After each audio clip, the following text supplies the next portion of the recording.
Salut. La vérité, c'est que je voulais pas débriefer ce match du tout. Mais lors du dernier match, j'étais pas chez moi, donc j'ai pas fait le débrief. Et beaucoup m'ont écrit pour me dire, oui, mais où est notre débrief, etc. Donc je fais ce débrief juste pour vous. Et il va pas être long. Pourquoi? Parce que, encore une fois, c'est des choses qu'on a déjà vues. C'est des choses que moi, j'ai dites maintes et maintes fois.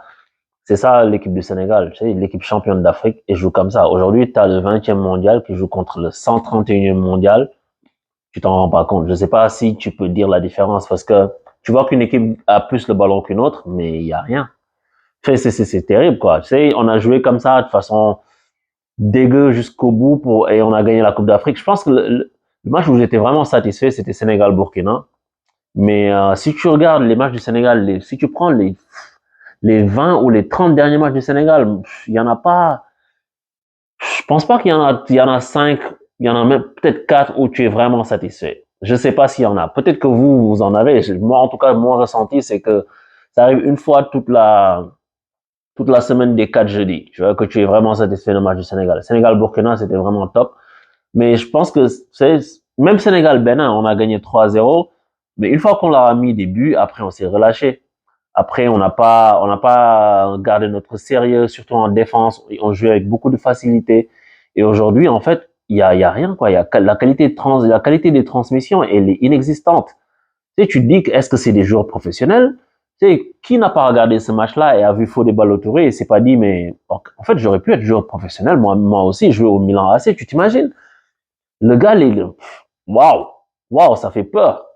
Ça fait peur, tu vois. Et bon, après, c'est ça le Sénégal. C'est des matchs comme ça, mais au final, tu as les 3 points. Et bon, in extremis. En fait, si tu veux voir mon analyse de ce match-là, tu as juste à remettre mon analyse de Sénégal-Zimbabwe ou des choses comme ça, Sénégal-Guinée. C'est le même match. C'est le match où tu fais pas, tu n'accélères pas, tu centres pas, t'as pas de bon centre. Et les gens qui pensent que, c'est une répétition, c'est pour ça que la vidéo sera pas longue, parce que je ne fais que me répéter. Les gens disent, oui, mais Boulaïdia, si, oui, mais Habib Diallo, si. Même si tu mets Iliman Ndiaye, même si tu mets Benzema dans cette équipe, hein, dans cette position-là, avec ce rôle-là, pas un rôle parce que le 9 au Sénégal, il décroche pas, mais si tu mets, je sais pas moi, Cavani, il va souffrir dans cette équipe. Si tu mets Sadio Mané, qui est le meilleur joueur de cette équipe, il va souffrir dans cette position si tu le mets. Parce que les ballons n'arrivent pas. Et c'est pas que les attaquants sont mauvais. Moi, je suis sûr que Boulaïdia n'est pas un mauvais joueur. Je suis sûr que Habib Diallo n'est pas un mauvais joueur. Mais l'animation offensive n'est pas bonne. Et on le sait tous. Et je sais qu'Aliou Cissé le sait, parce qu'une fois, je l'ai entendu le dire en conférence de presse quand il disait que oui, il faut améliorer l'animation offensive, tout ça. Donc, il en est conscient. Mais est-ce qu'il en est capable? Je ne le sais pas. Tu vois, je ne le sais pas. Il en est conscient. Au moins, il en est conscient, tu vois. Mais je ne sais pas s'il en est capable. Parce que on l'a jamais vu, quoi.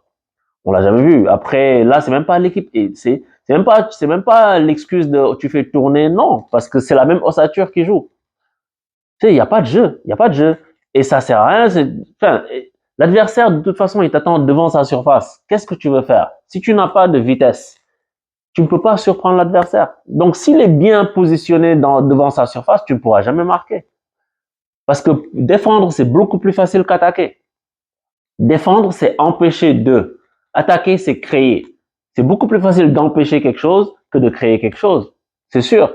Tu vois, c'est beaucoup plus facile de ne rien faire que de faire. Et quand tu joues une équipe contre laquelle tu es meilleur, si elle défend bien et que toi, tu fais pas ce que tu dois... Déjà, t'imagines, en général, quand tu joues contre une équipe et qu'elle met le bus et que tu mets beaucoup de pression, tu fais beaucoup de vitesse, non, l'équipe peut être dépassée au bout du compte, ils sont au bord de la rupture et puis ils finissent par céder. Mais ça, là, mais l'équipe en face, elle peut jouer pendant 10 ans sans céder. Après, c'est qu'eux aussi, c'est pas des foot de guerre. Ils font une erreur. Le défenseur fait une erreur ridicule sur sur la dernière action. Et le Sénégal a un penalty, mais il pouvait défendre ça comme ça pendant 20 ans. Tu vas pas marquer. Parce que t'as pas de vitesse. T'as pas de centre. Une équipe championne d'Afrique, tu peux pas avoir de bon centre. L'attaquant Axel, il sert à rien. Il n'y a pas de mouvement. Keita Baldé, quand il est rentré, il a essayé d'apporter du mouvement, mais il est trop brouillon. Donc, c'est ça, il manque au Sénégal tout ça. Et ça, on ne l'aura pas avant la Coupe du Monde. Hein. Moi, je vous ai dit, il faut accepter. Il faut accepter, c'est comme ça. On va y aller avec comme ça, tu vois. Le bilan comptable, il est bon. Tu as 6 points. En septembre, tu vas essayer de gagner tes 2 matchs contre le Mozambique et c'est pas impossible, on est d'accord. Tu fais 4 matchs, 4 victoires, tu te reposes, tu commences à faire tourner, à te faire plaisir. Parce que là, hein, c'est difficile de regarder des matchs comme ça. C'est difficile parce que tu regardes ça, mais ça fait mal au cœur. Ça fait mal au cœur, tu vois. Et on est champion d'Afrique, on le prend. Tu vois, c'est quelque chose de, c'est ce qu'on visait. De toute façon, maintenant, qu'est-ce qu'il y a d'autre? Ne pas être ridicule en Coupe du Monde, oui. Et je pense que quand le Sénégal ira en Coupe du Monde, il y a des équipes qui sont joueuses comme la Hollande, tout ça, le Sénégal aura ses chances. Mais quand tu vas tomber contre des équipes qui seront moins joueuses, et je vais en faire l'analyse, je sais que je vous ai dit ça depuis longtemps, mais j'attendais le bon moment pour la sortir. Parce que j'ai regardé comment joue le Qatar. Si tu joues Sénégal-Qatar, tu risques d'avoir un match comme ça. Tu risques d'avoir un match comme ça. C'est waouh, waouh, waouh, waouh, waouh. Et tu sais, les gens vont me dire, tel joueur il est bon, personne n'a été bon. Personne n'a été bon. Faut arrêter. C'est pas parce qu'un joueur fait une frappe cadrée qu'il est bon. Non. Tu sais, genre, les mecs sont là, t'as l'impression que Ismaël Assar, tu sais pas de quel côté tu vas le mettre. Finalement, tu le mets à gauche, tu mets l'autre.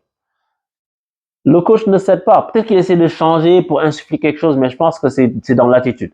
Les Sénégalais, en fait, je pense que c'est une équipe qui ne joue pas tant que elle ne se sent pas en danger. Tant qu'elle ne sent pas que là c'est grave, que les critiques sont acerbes, que genre tout le monde est sur leur dos. Quand tu les laisses comme ça aller, ils se reposent sur leur laurier et puis tu sais, ils te produisent de la bouillie de football. C'est de la bouillie de football. Et encore une fois, les joueurs sont pas mauvais. Moi, je dis pas que on a de mauvais joueurs, on a de bons joueurs. Mais collectivement, l'expression collective, elle est proche du néant. Ça, c'est la réalité. Fâche-toi si tu veux. On espère que personne ne se fâche, mais écoute, c'est la réalité, tu vois. Genre, le reste, je l'ai déjà dit.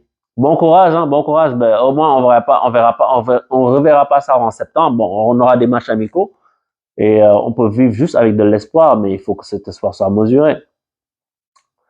Bon courage, monsieur Cissé. Bon courage et bon courage à tous les fans du Sénégal qui se tapent des purges pareilles et puis qui surtout, en fait, qui voient le potentiel de leur équipe, le potentiel de cette équipe, les joueurs qu'il y a dans cette équipe. Et c'est ça le rendu. Ciao.